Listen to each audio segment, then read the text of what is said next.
नमस्कार विद्यार्थी मित्रों, लास्ट लेक्चर में आपणे संतुलन पर असर करता परिबळो जोई गया, जेमां आपणे तापमाननी असर जोई, दबाणनी असर जोई, सांद्रतानी असर जोई अने छेल्ले उद्दीपकनी असर जोई अने एना परथी आपणे ऑप्टिमाइजेशन पद्धति अने उद्दीपकनी मैं व्याख्या आपी हती के उद्दीपक एवो पदार्थ छे के जे रासायणिक प्रक्रियामां क्यांय भाग लेतो नथी।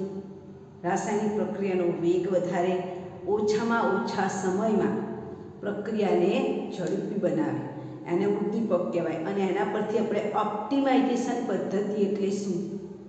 नीचुं तापमान, शक्य तेटલું વધુ દબાણ, ઓછામાં ઓછા સમયમાં ઉદ્દીપકનો ઉપયોગ કરીને વધુમાં વધુ નિપજ મેળવી એને ઓપ્ટિમાઇઝેશન પદ્ધતિ કહેવાય। બરાબર, એટલે એક ટોપિક આપણો પૂરો થયો। હવે આજનો આપણો ટોપિક છે આયનિક સંતુલન।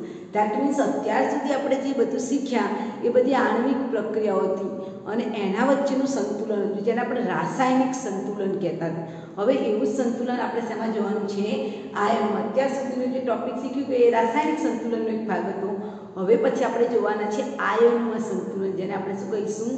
આયોનિક સંતુલન કહીશું। અને એ આયોનિક સંતુલનની વાત આવે ત્યારે આપણે એક સાંદ્રતાવાળું પ્રેક્ટિકલ જોઈ ગયા છે કે આપણે સાંદ્રતા ઉપર સંતુલનની અસરમાં એક પ્રેક્ટિકલ જોયો હતો કે જેમાં ફેરસ નાઇટ્રેટના દ્રાવણમાં તમે એના દ્રાવણમાં તમે પોટેશિયમ થાયોસાયનેટનું દ્રાવણ નાખો, પોટેશિયમ ફેરોસાયનેટનું દ્રાવણ નાખો તો તમને લોહી જેવો લાલ રંગ મળે છે। આવું આપણે કંઈક જોઈ ગયા છે। હવે આ સમીકરણને હું ફેરિક નાઇટ્રેટ, ફરીથી કહું છું, ફેરિક નાઇટ્રેટ છે એ ફેરિક નાઇટ્રેટના દ્રાવણમાં પોટેશિયમ થાયોસલ્ફેટ નાખતા તમને લોહી જેવો લાલ રંગ જોવા મળે। તો એને હું આયનિક સ્વરૂપ બતાવું તો પહેલામાંથી Fe+થી પોટેશિયમ થાયોસાયનેટમાંથી પોટેશિયમ કાઢી નાખીએ તો HCl- એના વચ્ચે સંતુલન સ્થપાઈને આપણને FeCN2 પ્રકારનું સંકીર્ણ સંયોજન મળે છે। તો તમે જો અહીંયા મારા બધા શું છે? આયનો છે, Fe+3 આયન, HCl- આયન। તો આના વચ્ચે જે સંતુલન સ્થપાયું છે એને આપણે બીજા શબ્દોમાં શું કહી શકીએ? આયનિક સંતુલન કહી શકીએ। એટલે ઘણી બધી પ્રક્રિયાઓ રાસાયણિક સંતુલનમાં પણ ઘણી બધી પ્રક્રિયાઓ એવી હતી કે જેમાં શું સ્થપાતું હતું? આયનિક સંતુલન। તમે આ ઉદાહરણ જુઓ, એમાં Fe+3 આયન સ્વરૂપે છે, પોટેશિયમ થાયોસાયનેટ એટલે સાયનેટ વાળો થાયોસાયનેટ ભાગ છે એમાં ઋણ આયન છે અને એ બંને દ્વારા જે સંકીર્ણ સંયોજન બને છે એની પર બી વીજભાર છે। તો આ જે પ્રકારનો પદાર્થ બને છે, આછા પીળામાંથી લોહી જેવો લાલ રંગ બને છે, જેને આપણે શું કહીએ છીએ? આયનિક સંતુલન। અને જો આપણે એનું સંતુલન અચાનક કરીએ તો શું થાય? ઉપજોના મૂળ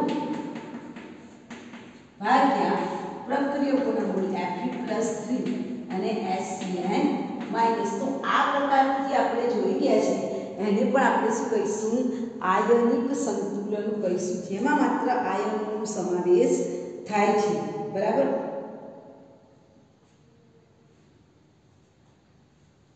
અને હવે આપણે એવા આ આપણને આયનિક સંતુલન એટલે શું કે જેમાં આયનો વચ્ચે સંતુલન સ્થપાતું હોય એને આપણે આયનિક સંતુલન કહીશું। હવે આપણે જો મીઠું લઈએ અને ખાંડ લઈએ તો ખાંડને પાણીમાં ઓગાળીએ તો એ વિદ્યુતનું વહન નથી કરતું, પણ મીઠું પાણીમાં નાખીએ તો એ વિદ્યુતનું વહન કરે છે। તો શા માટે કરે છે અને નથી કરતું? તો જે આપણા માઇકલ ફેરાડે નામના વૈજ્ઞાનિક છે એને આપણને એની ડેફિનેશન આપી છે। તમને બધાને ખબર હોય તો ખાંડ એટલે સુક્રોઝ, C12H22O વગેરે આખો જે એક અણુ છે, જટિલ અણુ કે જે ગ્લુકોઝ અને ફ્રુક્ટોઝના ગ્લાયકોસિડિક બંધથી બનેલો છે। બરાબર, બે અણુ ભેગા થઈને ચોંટેલા છે। તમે એને પાણીમાં નાખશો, જળ વિભાજન થશે એટલે બે અણુ છૂટા પડશે, પણ ઇલેક્ટ્રોન ના વહન થાય। ધ્યાન રાખજો, વિદ્યુતનું વહન ક્યારે થાય? જ્યારે આપેલો પદાર્થ ઇલેક્ટ્રોન મુક્ત કરે, અને આપેલો પદાર્થ જો ઇલેક્ટ્રોન મુક્ત કરે તો શું બને? આયનો બને, ધન આયન બને, રાઈટ। એટલે આ જે સુક્રોઝ છે એટલે કે મારી ખાંડ છે એ શું નથી કરી શકતું? ઇલેક્ટ્રોનનું વહન। ઇલેક્ટ્રોનનું વહન ના થાય એટલે વિદ્યુતનું વહન ના થાય। જ્યારે આપણે મીઠાની વાત કરીએ તો મીઠાનું સૂત્ર છે NaCl। જ્યારે ઘન અવસ્થામાં હોય ને તો આપણે બધાએ જોયેલું છે, બરાબર। તો જલીય દ્રાવણ છે NaCl છે, તેમાંથી કયા છૂટા પડે? Na+ અને Cl- માઇનસ. તો જ્યારે Na માંથી Na પ્લસ બને છે શું મુક્ત થાય? ઇલેક્ટ્રોન. અને આ ઇલેક્ટ્રોન જે છે મોબાઇલેશન કરે છે એને શું કહેવાય? વિદ્યુતનું વહન કહેવાય છે. ખાંડ એ વિદ્યુતનું વહન નથી કરતું. કયા? ઇલેક્ટ્રોન મુક્ત નથી થતા. ધ્યાનમાં રાખજો, ઇલેક્ટ્રોન મુક્ત થાય તો વિદ્યુતનું વહન થાય. તો આપણું મારું મીઠું છે એ વિદ્યુતનું વહન કરી શકે છે અને એની સાંદ્રતા વધારવામાં આવે તો વિદ્યુતનું વહન વધુ થાય. પણ પાણીની વાત કરું તો તમે જો પાણીમાં આયન છે પણ કેવા આયન છે? H+ અને OH- આયન. તો આમાં પણ વિદ્યુતનું વહન થાય પણ કેવું થાય? નહિવત થાય. તો આના આધારે મારા માઇકલ ફેરાડે નામના વૈજ્ઞાનિકે પદાર્થના બે ભાગ પાડે છે. વિદ્યુત વિભાજ્ય કોને કહેવાય અને વિદ્યુત અવિભાજ્ય. તો વિદ્યુત વિભાજ્ય એટલે શું? વ્યાખ્યા લખજો. વિદ્યુત વિભાજ્ય એટલે જે પદાર્થ વિદ્યુતનું શું કરી શકે? વહન. દાખલા તરીકે NaCl છે, મીઠું છે, એને તમે પાણીમાં નાખો છો. ધ્યાનમાં રાખજો, ઘન અવસ્થાનો મીઠાનો ટુકડો વિદ્યુતનું વહન કરતો નથી. કેમ નથી કરતો એનું સમજાવું છું. રાઈટ? જ્યારે તમે એને પાણીમાં નાખો છો એનું સ્ટ્રક્ચર તૂટી જાય છે અને એમાંથી ઇલેક્ટ્રોન મુક્ત થાય છે. ઇલેક્ટ્રોનનું મોબાઇલેશન, ધેટ કોલ ઓફ ઇલેક્ટ્રોન. આપણે વિદ્યુતનું વહન થાય એટલે એમાંથી શું પસાર થાય? વિદ્યુત પસાર થાય. તો જે પદાર્થ વિદ્યુતનું વહન કરી શકે, વહન કરે છે એને કેવો પદાર્થ કહેવાય? વિદ્યુત વિભાજ્ય પદાર્થ કહેવાય. ફોર એક્ઝામ્પલ, માનું મીઠું, પીગાળેલું મીઠું. પીગાળેલું મીઠું, હા, પીગાળેલું મીઠું, નોટ ઘન અવસ્થા. પીગાળેલું મીઠું એ વિદ્યુતનું વહન કરે છે. વિદ્યુત અવિભાજ્ય પદાર્થના બે ભાગ છે, વિદ્યુત વિભાજ્ય અને વિદ્યુત અવિભાજ્ય. વિદ્યુત વિભાજ્ય એટલે જે પદાર્થ વિદ્યુતનું વહન કરે એને વિદ્યુત વિભાજ્ય કહેવાય. અને જે પદાર્થ વિદ્યુતનું વહન નથી કરતું, વહન ન કરે તેને શું કહેવાય? વિદ્યુત અવિભાજ્ય. ફોર એક્ઝામ્પલ, ખાંડ. ખાંડ એ વિદ્યુતનું વહન કરતો નથી. પાણી. પાણી પણ કેવું વહન કરે? બહુ જ ઓછું વહન કરે છે. તેને વિદ્યુત અવિભાજ્ય પદાર્થ કહેવાય. આગળ જતા વિદ્યુત વિભાજ્યના પણ માઇકલ ફેરાડે બે ભાગ પાડે છે કે વિદ્યુત વિભાજ્ય પદાર્થ પણ બે પ્રકારના છે, પ્રબળ વિદ્યુત વિભાજ્ય અને નિર્બળ વિદ્યુત વિભાજ્ય. તો પ્રબળ વિદ્યુત વિભાજ્ય કોને કહેવાય? વિદ્યુત વિભાજ્યના પણ બે ભાગ છે, પ્રબળ વિદ્યુત વિભાજ્ય અને નિર્બળ વિદ્યુત વિભાજ્ય. તો પ્રબળ વિદ્યુત વિભાજ્ય એટલે શું? જે વિદ્યુત વિભાજ્ય પદાર્થનું પાણીમાં સંપૂર્ણ આયનીકરણ પામે. જે વિદ્યુત વિભાજ્યનું સંપૂર્ણ આયનીકરણ થાય. શબ્દ બરાબર સાંભળજો. જે વિદ્યુત વિભાજ્ય પાણીમાં સંપૂર્ણ આયનીકરણ થાય છે એટલે 100% Na+Cl- આયન મળે તેને શું કહેવાય? પ્રબળ વિદ્યુત વિભાજ્ય પદાર્થ કહેવાય. દાખલા તરીકે ઉદાહરણ તરીકે HCl પ્રબળ વિદ્યુત વિભાજ્ય, NaOH પ્રબળ વિદ્યુત વિભાજ્ય, KOH પ્રબળ વિદ્યુત વિભાજ્ય. આ બધા પ્રબળ વિદ્યુત વિભાજ્ય. આ મારું પ્રબળ એસિડ છે, આ મારું પ્રબળ બેઝ છે. એક ઉદાહરણ તટસ્થનું પણ લખી નાખું, NaCl બરાબર. એ પણ પ્રબળ વિદ્યુત વિભાજ્ય છે. ચાલો, નિર્બળ વિદ્યુત વિભાજ્ય એટલે જે વિદ્યુત વિભાજ્યનું પાણીમાં અંશતઃ એટલે 5% જેટલું અંશતઃ આયનીકરણ થાય. 5% જેટલો પદાર્થનું આયનીકરણ 95% ભાગ પડ્યો રહે, અંશતઃ આયનીકરણ થાય. પાણીમાં કેવું આયનીકરણ થાય? અંશતઃ આયનીકરણ થાય. એને કેવું કહેવાય? નિર્બળ વિદ્યુત વિભાજ્ય કહેવાય. સમજાય છે ને? જે પદાર્થનું સંપૂર્ણ આયનીકરણ થાય, ધેટ કોલ ઓફ પ્રબળ. જે પદાર્થનું અંશતઃ આયનીકરણ થાય એને આપણે શું કહીશું? વીક વિદ્યુત વિભાજ્ય એટલે કે નિર્બળ વિદ્યુત વિભાજ્ય. ઉદાહરણ તરીકે એસિટિક એસિડ નિર્બળ વિદ્યુત વિભાજ્ય છે. એમોનિયા NH4OH નિર્બળ વિદ્યુત વિભાજ્ય છે. NH4Cl એ પણ નિર્બળ વિદ્યુત વિભાજ્ય છે. રાઈટ? તો આ બધા કોના ઉદાહરણ છે? નિર્બળ વિદ્યુત વિભાજ્ય પદાર્થના. બરાબર ને? તો આ વિદ્યુત વિભાજ્યના પણ બે પ્રકાર છે, પ્રબળ વિદ્યુત વિભાજ્ય અને નિર્બળ વિદ્યુત વિભાજ્ય. અને આના પરથી આપણને ખબર પડે છે કે જે નિર્બળ વિદ્યુત વિભાજ્ય છે એને નિર્બળ કેમ કીધું છે? એનું આયનીકરણ સંપૂર્ણ થતું નથી. આમ જલીય દ્રાવણ આ પ્રકારનું સંતુલન જેમાં જલીય દ્રાવણમાં આયનોનો સમાવેશ થાય છે તેને શું કહેવામાં આવે છે? આયનિક સંતુલન. તમારી ચોપડીમાં પણ લખેલું છે કે નિર્બળ વિદ્યુત વિભાજ્ય અને બિન-આયન. તમે ધારો કે આ HCl લો ને, HCl ને તમે પાણીમાં નાખો ને તો શું થાય? તો સ્પષ્ટપણે H3O પ્લસ અને Cl માઇનસ આયન મળે જ તમને. એટલે સંપૂર્ણ આયનીકરણ 100% આયનીકરણ થયું છે. એટલે પ્રબળ વિદ્યુત વિભાજ્ય કહેવાય. પણ એની જગ્યાએ તમે એસિડિક એસિડ લો ને તો એસિડિક એસિડનું પાણીમાં વિદ્યુત વિભાજન થઈને તમને CH3COO -5% જ મળે. એટલો 5%. 5% મળે. એનો મતલબ શું કે આ બિન આયન વચ્ચે શું સ્થપાયેલું છે? સંતુલન. સમજાય છે? એને આ શબ્દ લખેલો છે અને ધ્યાન રાખજો. નિર્બળ વિદ્યુત વિભાજ્યમાં આયન અને બિન આયનીકરણ, આયનથી બન્યો છે અને બિન આયનીકરણ પામેલો પદાર્થ છે એના વચ્ચે શું હોય?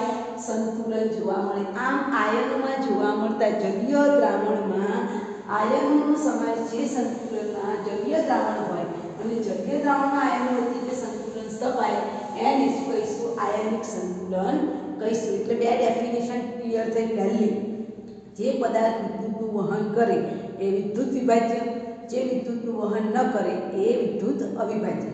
નેક્સ્ટ ટોપિકમાં વિદ્યુત વિભાજ્યના પાછા બે પ્રકાર: પ્રબળ વિદ્યુત વિભાજ્ય, નિર્બળ વિદ્યુત વિભાજ્ય.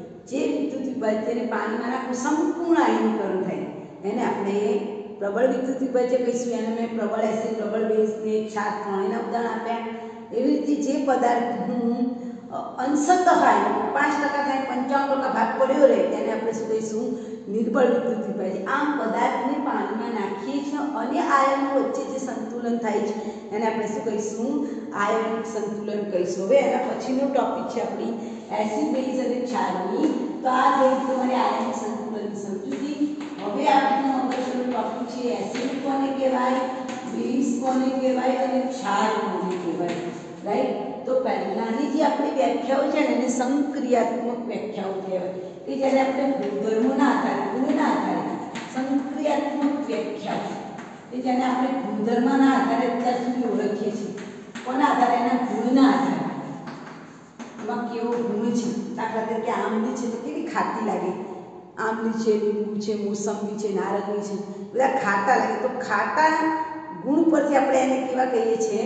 એસિડ કહીએ છીએ. તો આપણે રોજિંદા જીવનની વાત કરીએ તો આપણા રોજિંદા જીવનમાં ઘણા બધા એવા ઉદાહરણો છે કે જે એસિડ છે.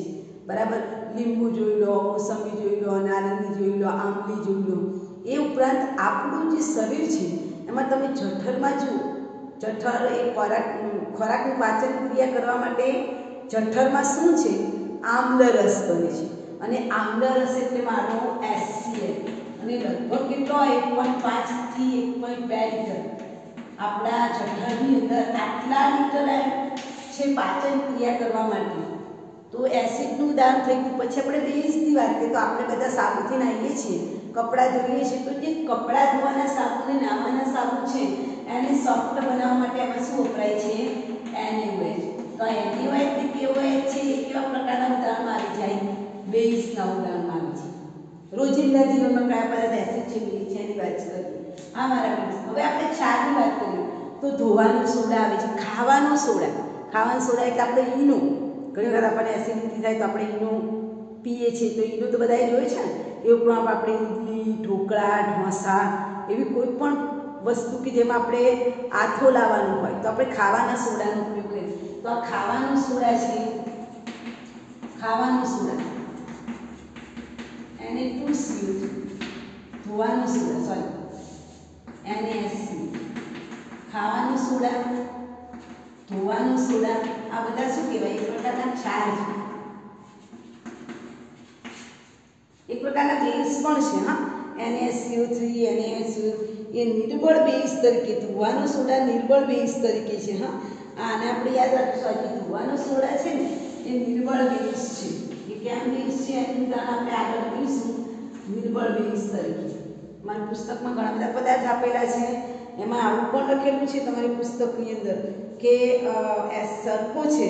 જો આપણે 1.2 થી 1.5 લીટર દિવસમાં HCl નો ઉપયોગ કરો, પછી એસિટિક એસિડ જેને આપણે શર્કરા કહીએ છીએ મુખ્ય ઘટક તરીકે જાણીશું. પછી લીંબુ, એસિડના ઉદાહરણમાં તમને આપેલા છે કે લીંબુ છે, 3 ઉદાહરણ આપેલા છે: લીંબુ, નારંગી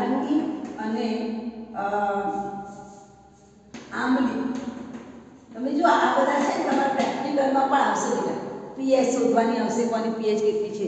તો લીંબુ છે એમાં કયો એસિડ છે? Citric acid. કયો એસિડ? Citric acid. જેવી રીતે નારંગી છે ને એમાં એસ્કોર્બિક એસિડ છે, અને જે મારી આંબલી છે એમાં કયો એસિડ છે? Tartaric acid. તો આ તમે જરાક ઉદાહરણ યાદ રાખજો, એમસીક્યુમાં પૂછી કાઢી. સિમ્પલ છે. લીંબુમાં કયો એસિડ છે? Citric acid. પછી નારંગીના જ્યુસમાં એસ્કોર્બિક એસિડ, આંબલીમાં ટાર્ટરિક એસિડ. બરાબર ને? તો આ બધા આપણા એસિડ છે. બેઝ એટલે જે આપણે જનરલી સાદું આપણે જેમાં NaOH અને KOH પદાર્થ વપરાય એ બેઝ છે. પછી ધોવાનો સોડા, ખાવાનો સોડા, એ મીઠું વગેરેનો આપણે ક્ષાર તરીકે ઉપયોગ કરીએ છીએ. પણ યાદ રાખીશું આ જે ધોવાનો સોડા છે ને એ નિર્બળ બેઝ છે. એ કેમ બેઝ છે આપણે લાસ્ટ ટાઈમ ચર્ચા કરીશું. હવે આપણે મેં કીધું ને કે આપણે જે ગુણોના આધારે જે વ્યાખ્યા આપીએ છીએ અત્યાર સુધી તમે એસિડ વિશે શું શીખી ગયા? તો એસિડના ગુણધર્મો કયા કયા છે? કે જે પદાર્થ સ્વાદે કેવા હોય? એ સ્વાદે કેવા હોય? ખાટા હોય. હવે ખાટા જે શબ્દ છે એને ગ્રીક ભાષામાં એસિડસ કહેવાય. દસ અને એસિડસ પરથી એવા પદાર્થને આપણે શું કહીએ છીએ? એસિડ. ગ્રીક ભાષામાં ખાટા માટે ખાટું હોય એને એસિડસ કહેવાય, અને એસિડસ પરથી એને આપણે શું કહીએ છીએ? એસિડ કહીએ છીએ. બરાબર? જે સ્વાદે ખાટા હોય. પછી ભૂરા લિટમસને યાદ રાખજો. ભૂરા લિટમસને શું બનાવે? લાલ બનાવે. ભૂરા લિટમસને શું બનાવે? લાલ બનાવે. આ પ્રેક્ટિકલમાં આપણે જોઈશું ભૂરા લિટમસને કેવું બનાવી દે? લાલ લિટમસમાં રૂપાંતર કરે. પાછો એ એસિડ છે તો બેઝ સાથે પ્રક્રિયા કરીને શું આપે? ક્ષાર આપે. આ બધું આપણે શીખી ગયા છે 8મા 9મા 10મા ધોરણમાં કે ભાઈ એસિડ એટલે સ્વાદે ખાટા હોય, ભૂરા લિટમસને લાલ બનાવે, એસિડ બેઝ સાથે પ્રક્રિયા કરે તો ક્ષાર આપે. આ એસિડ છે ધાતુ સાથે પ્રક્રિયા કરે તો હાઇડ્રોજન વાયુના પરપોટ આપે. આપણને બધાને ખબર છે. અને આ જે ગુણના આધારે આપણે વ્યાખ્યા આપી છે. આ બધી વ્યાખ્યાઓને કેવી વ્યાખ્યા કહેવાય? સંક્રિયાત્મક વ્યાખ્યાઓ કહેવાય. મારે બેઝની વ્યાખ્યા આપવી હોય તો તમે શું કહો? આ જે સ્વાદે ખાટા છે કે આ સ્વાદે કેવા હોય? તુલા હોય. અથવા કેવા હોય? કડવા હોય. સ્વાદે તુલા હોય અથવા તો કડવા હોય. પેલું ભૂરાને લાલ બનાવે, આ લાલ લિટમસને કેવું બનાવે? ભૂરું બનાવે. રાઈટ? લાઈટ લિટમસને ભૂરું બનાવે. પછી આ બેઝ છે તો એસિડ સાથે પ્રક્રિયા કરીને શું આપે? ક્ષાર આપે. રાઈટ? આવી બધી જે વ્યાખ્યાઓ છે એ આપણે અત્યાર સુધી શીખી ગયા છે અને સંક્રિયાત્મક વ્યાખ્યાઓ કહેવાય. પણ જ્યારે આને એપ્લાય કરવાની હોય તો કેમિસ્ટ્રીમાં આવી વ્યાખ્યાઓ ના લખાય. હવે જે આપણે વ્યાખ્યાઓ લખવાના છે જે જુદા જુદા વૈજ્ઞાનિકોએ પ્રેક્ટિકલી પ્રયોગ કરીને આપણને આપી છે અને કઈ વ્યાખ્યા કહીશું? સંકલ્પનીય. આ બધી વ્યાખ્યાઓ છે ગુણના આધારે આપેલી વ્યાખ્યાઓ છે. એના ગુણના આધારે આપેલી, એના ગુણધર્મોના આધારે આપેલી વ્યાખ્યાઓ છે એટલે એને સંક્રિયાત્મક વ્યાખ્યાઓ કહેવાય છે. અને હવે જે આપણે વૈજ્ઞાનિકોએ રિસર્ચ કરીને સાબિત કરી છે એવી વ્યાખ્યાઓને શું કહીશું? સંકલ્પનીય વ્યાખ્યાઓ. તો હવે આપણે કઈ વ્યાખ્યાઓ લઈશું? સંકલ્પનીય વ્યાખ્યાઓ. અને આ એસિડ બેઝ અને ક્ષાર માટે જુદા જુદા 3 વૈજ્ઞાનિકોએ આપણને એસિડ બેઝ અને ક્ષારની વ્યાખ્યા આપી છે. પહેલા વૈજ્ઞાનિક છે આર્હેનિયસ. તો આપણે પહેલું જોઈશું આર્હેનિયસની એસિડ બેઝની વ્યાખ્યા. તો આર્હેનિયસ નામના વૈજ્ઞાનિકે આપણને એસિડ અંગે શું વ્યાખ્યા આપેલી છે એની આપણે ચર્ચા કરીશું. એ ચર્ચા કરતા પહેલા મેં તમને એક પ્રશ્ન કીધો હતો કે ઘન અવસ્થામાં મીઠું એ વિદ્યુતનું વહન કરતું નથી. શા માટે? આ પ્રશ્નનો જવાબ આપી દીધો. તો તમને બધાને ખબર છે કે આપણે મીઠું એ NaCl, મીઠું NaCl એ આવી સ્ફટિકમય જાળીદાર રચના ધરાવે છે. એ આપણે 9મા 10મા ધોરણમાં એનું ચિત્ર જોઈ ગયા છે. તમને બધાને જ ખબર છે કે NaCl આવો અણુ છે. એવું આપણે બધા અત્યાર સુધીમાં શીખી ગયેલા છે અને આપણે આ બંધારણ વિશે ઘણી બધી માહિતી આગલા ધોરણમાં પણ શીખી ગયા છે. તો અહીંયા NaCl નો જે સ્ફટિક દોર્યો છે એ મારો ઘન અવસ્થાવાળો સ્ફટિક મેં અહીંયા તમને દોરીને બતાવેલો છે. તો અહીંયા તમે જોઈ શકો છો કે ધારો કે અમારો Na+ આયન છે તો એ તમે જુઓ આ 1 Cl, આ 2 Cl, આ 3, આ 4, બરાબર? એવી રીતે જુદા જુદા. અને ધારો કે આ Na+ આયન છે તો એ કોની સાથે સંકળાયેલો છે? 2 3 4 5 અને 6 બરાબર। હું તમને આ વચ્ચેના Na+ ની વાત કરું છું, જે તમને સ્પષ્ટ દેખાય છે કે વચ્ચે Na+ છે એ ઉપરનું Cl- નીચેનું Cl-, આ બાજુનું Cl-, આ બાજુનું Cl- તેમજ આ બાજુ અને આ બાજુ, તો એક Na+, તમે જુઓ કેટલા Cl- આયન વડે ઘેરાયેલું છે। આ મારું એક Na+ છે, એ કેટલા Cl-, 1 2 ઉપર 3 નીચે 4 બરાબર, આ બાજુ 5 અને આ બાજુ 6। એટલે જ્યારે મારો NaCl ઘન અવસ્થામાં હોય છે ત્યારે એક Na+ ની આજુબાજુ કેટલા Cl- છે? 6 Cl-, એવી રીતે Cl- ની આજુબાજુ પણ શું હોય? 6 ધન Na+ આયન હોય અને એકબીજા સાથે કેવું રીતે જોડાયેલા હોય?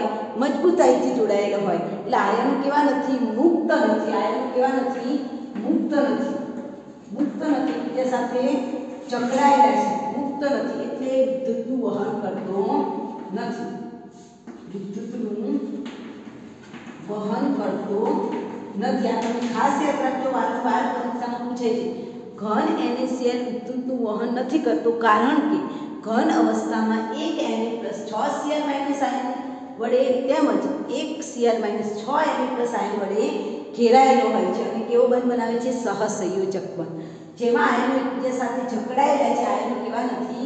મુક્ત નથી। આયનો મુક્ત નથી એટલે વિદ્યુતનું વહન કરતો નથી। જ્યારે આપણે પીગળિત NaCl લઈએ છીએ, પીગળિત NaCl અથવા તો પીગળિત અથવા તો જલીય NaCl લઈએ છીએ, તો જ્યારે એને પાણીમાં નાખીએ છીએ ત્યારે આપણે NaCl ને પાણીમાં નાખીએ છીએ ત્યારે એમાંથી આયન છૂટા પડે છે Na+ અને Cl-। તો એનો મતલબ કે Na માંથી Na+ બને છે ત્યારે શું મુક્ત થાય છે? ઇલેક્ટ્રોન મુક્ત થાય।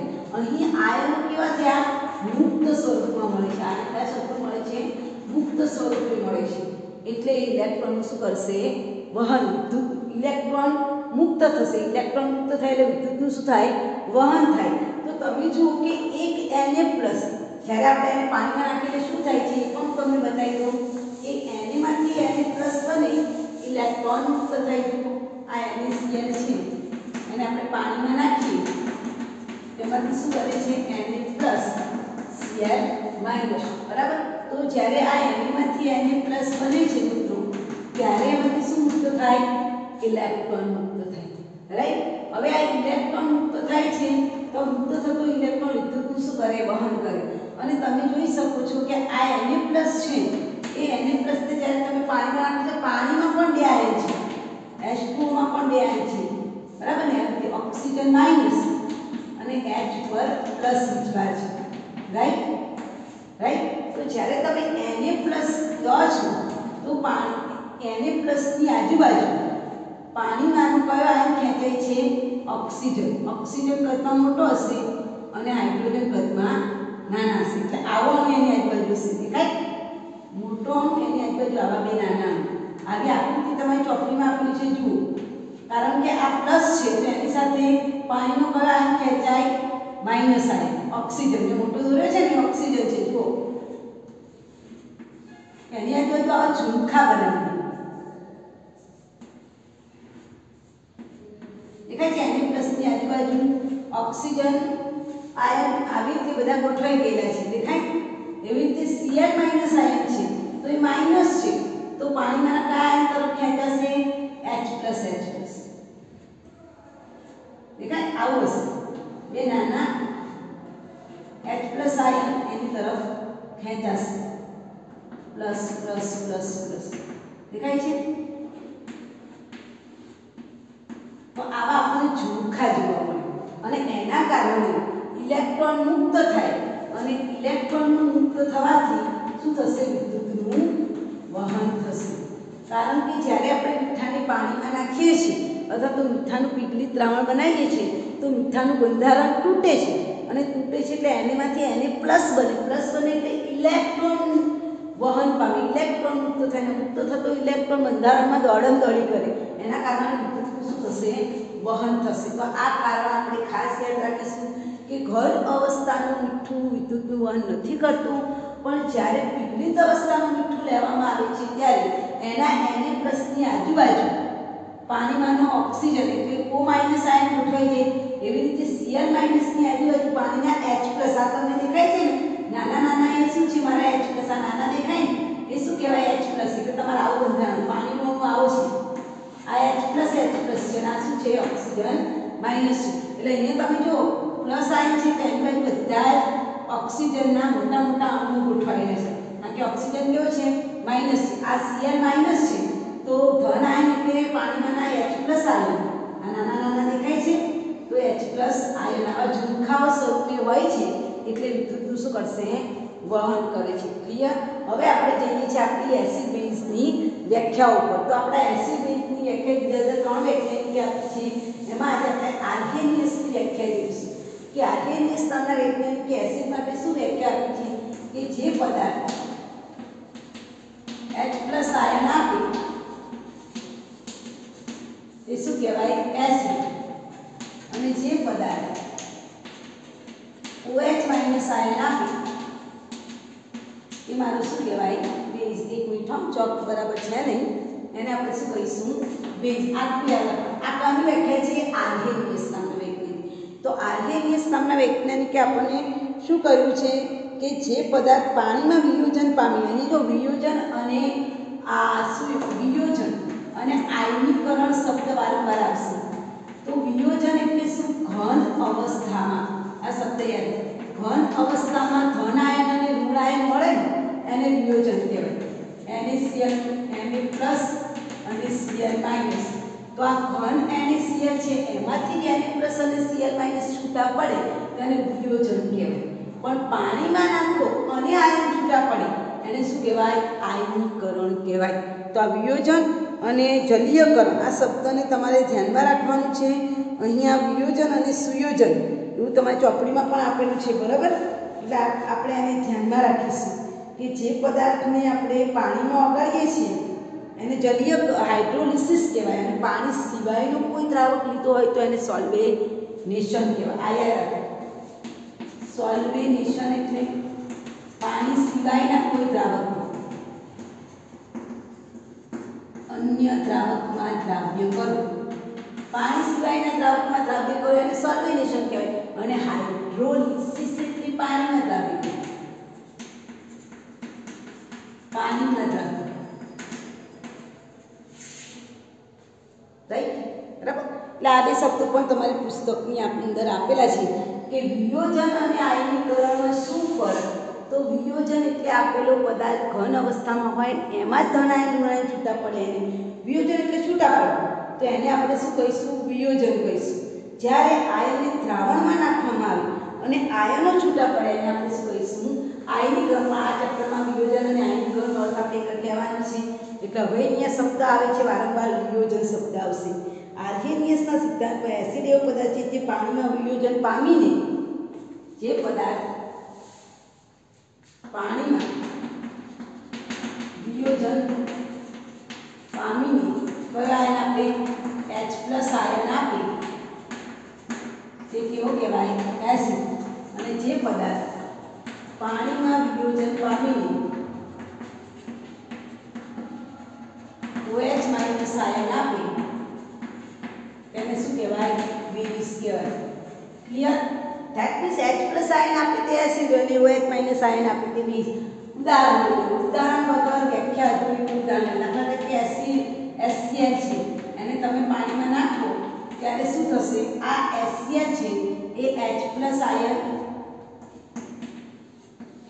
આપે છે બરાબર. પાણીમાં H+ આયન આપે છે એટલે શું કહેવાય અને H+ આયન કોને આપ્યું છે આને આપ્યું છે બરાબર.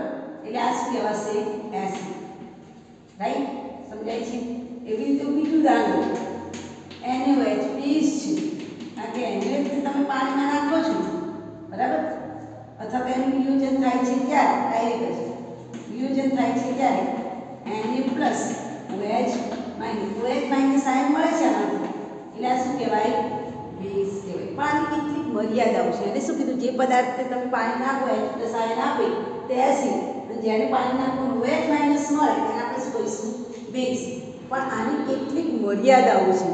જેમ કે આ જે પ્રોટોન છે કેવો છે અસ્થાયી, એની મર્યાદાઓ કઈ છે? આ નિયમ નિષ્ફળ ગયો. મર્યાદાઓ શું? તો મારો જે H+ આયન છે એ કેવો છે અસ્થાયી છે. એટલે આપણે એને માપીએ ત્યાં સુધી તો આપણને એસિડ છે કે બેઝ એ સ્પષ્ટ ના તમે કહી શકો. પછી સ્વતંત્ર અસ્તિત્વ નથી ધરાવતું, સ્વતંત્ર અસ્તિત્વ ધરાવતું નથી. ત્રીજું કે તમે જોયું હોય તો ઘણા પદાર્થ એવા છે, દાખલા તરીકે એમોનિયા છે. એમોનિયા એ બેઝ છે, છતાં તેમાં OH- આયન નથી છૂટો પડતો. છૂટો પડે છે ને છોકરાઓના?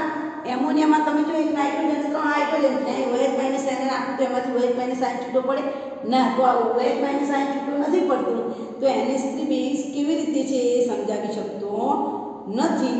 એટલે આ નિયમ કેવો ગયો છે? નિષ્ફળ ગયો છે. રિપીટ કરું છું, જુઓ. H+ આયન આપે તે એસિડ, OH- આયન આપે તે બેઝ છે.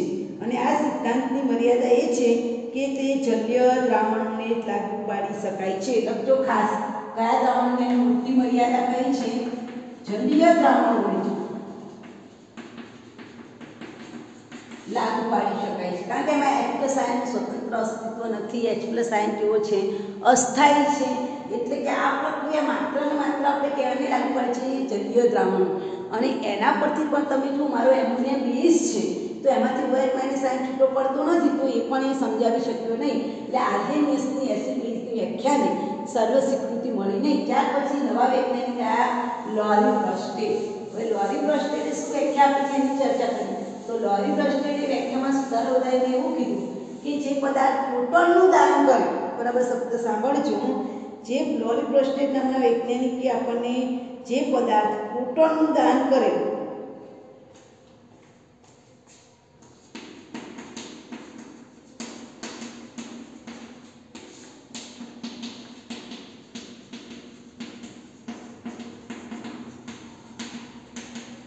દાન કરે તે એસિડ, અને જે પદાર્થ પ્રોટોન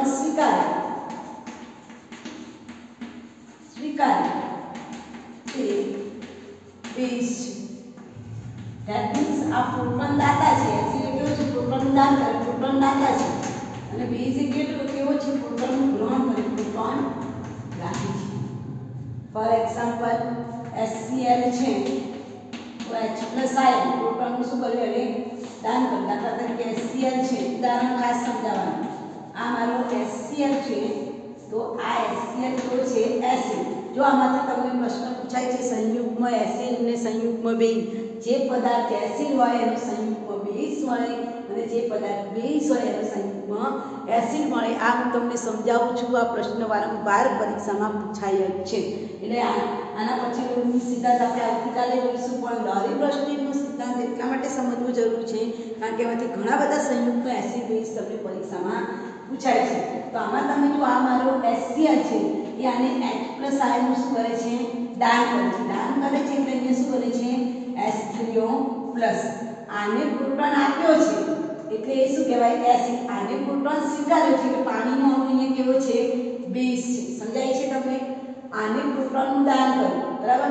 કોને? પાણીના. જેને પ્રોટોનનું દાન કર્યું છે કેવું કહેવાય? એસિડ. અહીં પાણીનો અણુ કેવો છે? બેઝ. હવે જે અહીંયા એસિડ છે એને H+ આયન આપી દીધું એટલે અહીંયા શું બન્યું? Cl-. તો H+ આયન નીકળી જાય તો શું બને? સંયુગ્મ બેઝ. તો યાદ રાખજો, H+ આયન દૂર થાય તો શું બને? સંયુગ્મ બેઝ. અને H+ ઉમેરાય તો શું બને? સંયુગ્મ એસિડ. આમાં પાણીના અણુમાં H+ આયન ઉમેરાયો છે એટલે પાણી બેઝ હતું, તો બેઝની સામે શું મળે? સંયુગ્મ એસિડ. તો તમારે પરીક્ષામાં શું યાદ રાખવાનું કે જો તમને પદાર્થનું સંયુગ્મ એસિડ લખવાનું પૂછાય તો આપેલા પદાર્થમાં H+ આયન ઉમેરો. આ લખો તો લખી નાખો. તમને ધારો કે હું એમ કહું કે ભાઈ ધારો કે તમને એવું પૂછાય કે HSO4- છે એનું સંયુગ્મ એસિડ લખો. મેં આવું તમને પૂછ્યું. શું પૂછ્યું? HSO4- છે એનું સંયુગ્મ એસિડ લખો. તો એસિડ શબ્દને પકડવાની. એસિડ એટલે H+ આયન ઉમેરો તો આનું સંયુગ્મ એસિડ શું લખાય? H2SO4. ક્લિયર? સમજણ પડે છે? સમજણ પડે છે? હવે ધારો હું સવાલ કરું કે H2SO4 નું સંયુગ્મ બેઝ લખો। પરીક્ષામાં પ્રશ્ન ખાસ પૂછાય, બેઝ શબ્દ આવે એટલે એમાંથી શું કાઢી નાખવાનું? H+ આયન કાઢી નાખવાનું। આમાંથી એક H+ કાઢી નાખવાનું, પછી કેટલા H રહેશે? બેમાંથી એક H, અને પ્લસમાંથી કેવી નિશાની થઈ જશે? માઈનસ। દેખાય છે? આ H2SO4 તટસ્થ છે, અત્યારે તમે જુઓ, બરાબર? એમાંથી મેં H+ આયન કાઢી નાખ્યું એટલે સંયુગ્મ બેઝ કહેવાય। H+ આયન ઉમેરું તો એ સંયુગ્મ એસિડ। આટલું તમારા મગજમાં ફિટ કરી દો કે તમને પરીક્ષામાં સંયુગ્મ એસિડ પૂછાય તો આપેલા પદાર્થમાં એક H+ ઉમેરવો, અને સંયુગ્મ બેઝ પૂછાય તો H+ કાઢી નાખવું, બરાબર? તો અહીંયા મને સંયુગ્મ એસિડ પૂછેલો છે, બરાબર? અહીંયા સંયુગ્મ બેઝ પૂછેલો છે, તો બેઝ એટલે H+ કાઢી નાખો એટલે HSO4 માઈનસ, રાઈટ? તો અહીંયા તમે જો આ તમારે યાદ રાખવાનું છે, બરાબર? એવી રીતે આ વ્યાખ્યા અનુસાર તો આપણને સ્પષ્ટ ખબર પડે કે ભાઈ HCl એ કેવો છે? એસિડ છે। હવે આપણે એમોનિયાનું ઉદાહરણ જે આપણે આર્ગેનિયસ નતો સમજાવ્યું એ બેઝ છે, આના કારણે સાબિત થાય। આ એમોનિયા છે, એની સાથે આપણે ભરે છે, જરાક આ ચોક બરાબર નથી તો બીજો ચોક લઈ લઈએ। એમોનિયા છે એ જે આર્ગેનિયસ બેઝ છે એ સમજાવી નતો શક્યો, એ લોરી ફ્રસ્ટેડ એને તમને સમજાવી શક્યું છે। આ એમોનિયા છે એ આમાંથી H+ આયન સ્વીકારે છે, એટલે એમોનિયા મારો શું બની જશે? બેઝ। પાણીએ H+ આયન દાન કર્યું છે એટલે પાણી અહીંયા મારું કેવું કહેવાય? એસિડ કહેવાય। H+ આયન આપે છે, H+ આયન આપે છે એટલે એસિડ છે, આ H+ સ્વીકારે છે એટલે કેવો છે? બેઝ છે। હવે જે બેઝ છે એમાંથી સંયુગ્મ એસિડ બને। જો આમાંથી શું પદાર્થ? આને એક H+ આપી દીધું છે, બરાબર? સમજાય છે તમને? ઓકે, આને આપી દીધું છે એટલે આમાંથી NH4+ બન્યું, અને આમાંથી H+ આયન જતો રહ્યો, OH, પાણીમાં બે આયન છે H+ અને OH માઈનસ આયન। પાણીએ H+ આપી દીધું તો એની પાસે કયો આયન હતો? OH minus ion. હવે તમે જુઓ આ મારો બેઝ હતો, તો અહીંયા તમારો જે બેઝ છે એમાં મેં H+ ઉમેર્યું, H+ ઉમેર્યું એટલે એ શું બને? H+ ઉમેર્યું એટલે સંયુગ્મ એસિડ બન્યું। આમાંથી H+ દૂર થયો એટલે શું કહેવાય? સંયુગ્મ બેઝ કહેવાય। તો અહીંયા જે મારો લોરી ફ્રસ્ટેડ, અહીંયા જે આર્ગેનિયસ એમોનિયા બેઝ છે એ તો સમજાવી શકું, એ આર્ગેનિયસ બહુ સારી રીતે સમજાવી શકે છે કે ભાઈ જે એસિડ છે એનું સંયુગ્મ પ્રોટોનનું દાન કરે છે એ એસિડ છે, અને જે પદાર્થ પ્રોટોન સ્વીકારે છે તે બેઝ છે। પણ આ જે સંકલ્પના છે એ કોઈ પણને લાગુ પડી શકે। ધેટ મીન્સ કે જે પદાર્થ એસિડ છે એનું સામે સંયુગ્મ બેઝ મળે જ છે, અને જે પદાર્થ બેઝ છે એનું સામે સંયુગ્મ એસિડ મળે છે, બરાબર?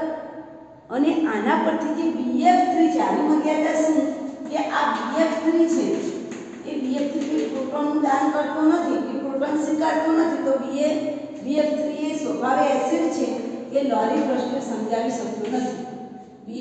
BF3 એ સ્વભાવે કેવો છે? એસિડ છે। કેમ? આર્ગેનિયસ એમોનિયા બેઝ નતો સમજાવી શક્યું, એને કોણ સમજાવી શક્યું? લોરી ફ્રસ્ટેડ। પણ આ જે લોરી ફ્રસ્ટેડની જે સંકલ્પના છે ને એમાં તો તમે જુઓ તેમ બધા જ પ્રકારના એસિડ છે એ સામે સંયુગ્મ બેઝ આપે, એવી રીતે બેઝ છે।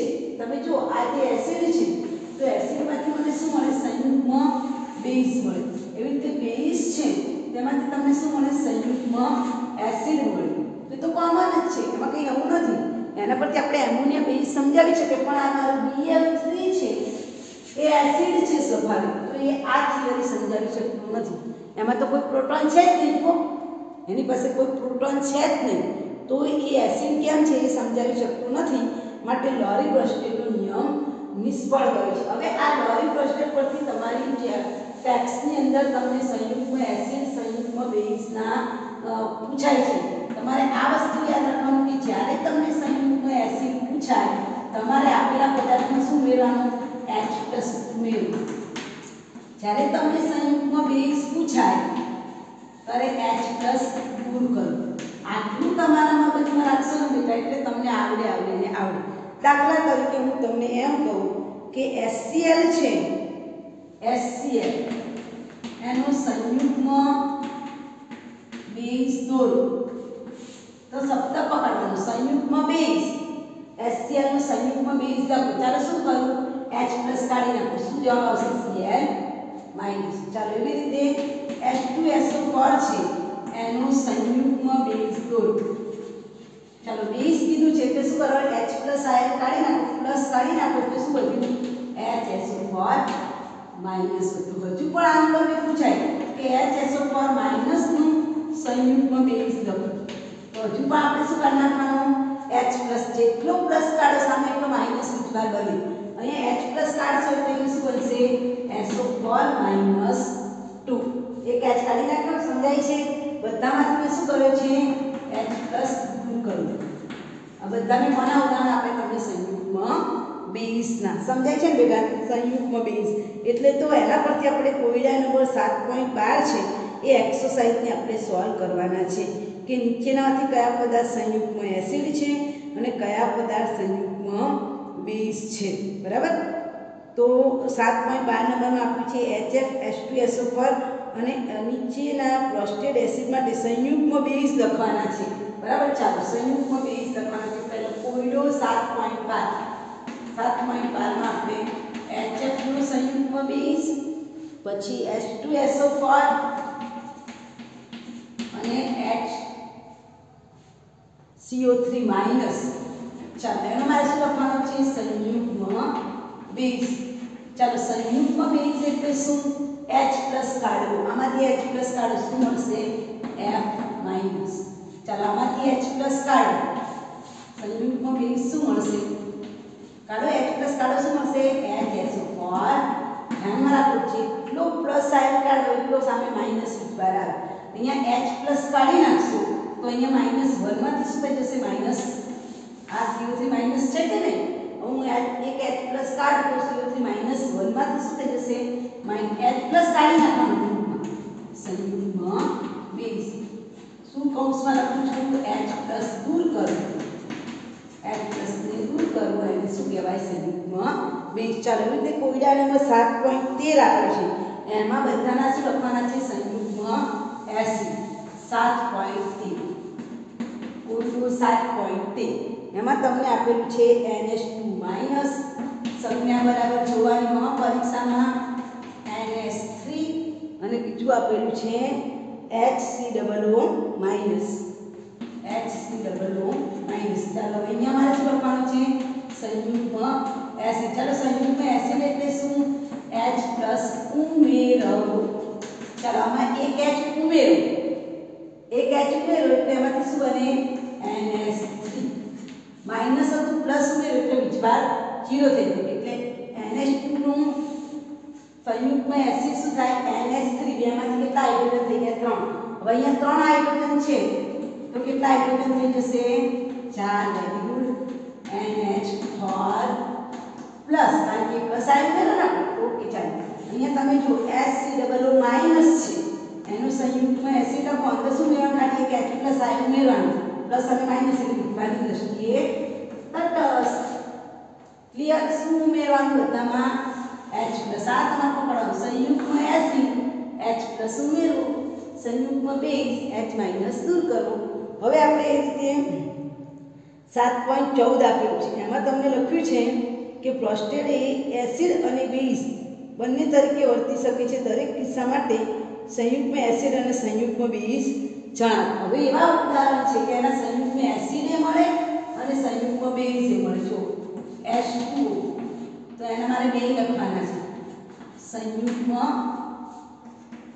એસિડ એ લખવાનું છે અને સંયુગ્મ બેઝ। ચાલો સંયુગ્મ એસિડ એટલે શું H પ્લસ ઉમેરો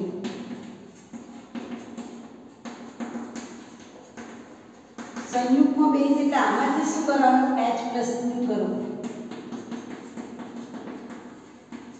ચાલો આ એક ઉદાહરણ થઈ ગયું બીજું કયું આપેલું છે HCO3 માઈનસ